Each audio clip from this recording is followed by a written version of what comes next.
Cześć! W tym filmie zrobimy unboxing, czyli rozpakowanie dziecięcego zegarka z lokalizatorem GPS. Kolorowy ekran dotykowy w tym zegarku umożliwia łatwą obsługę, lokalizacja za pomocą GPS, stacji telefonii mobilnej oraz Wi-Fi, śledzenie położenia dziecka za pomocą mapy w smartfonie. Mamy w tym zegarku Bluetooth i to, co bardzo istotne, możemy zdalnie uruchamiać podsłuch otoczenia.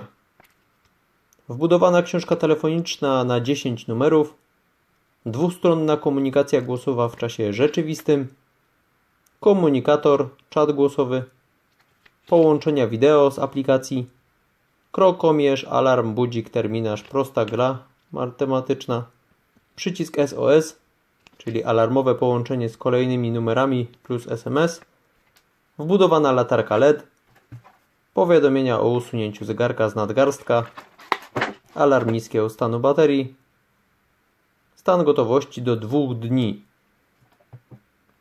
Gniazdo karty micro SIM, a w zasadzie nano SIM, dostępne z boku urządzenia, zabezpieczone silikonową zawleczką. Do właściwej pracy urządzenia wymagana jest karta SIM z wyłączonym kodem PIN, ze środkami na koncie i transmisją danych. Fajna sprawa, jeżeli chcemy mieć pewność, że nasze dziecko na przykład jest w szkole albo na wycieczce, ale w konkretnie którym miejscu.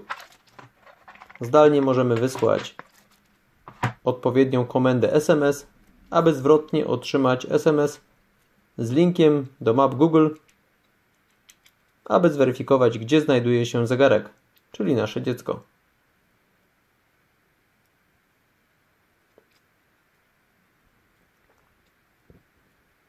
Instrukcja obsługi załączona do tego zegarka, a w zasadzie lokalizatora, jest bardzo prosta. Pokazuje, w jaki sposób skonfigurować urządzenie oraz aplikację, którą instalujemy na swoim smartfonie jako rodzice.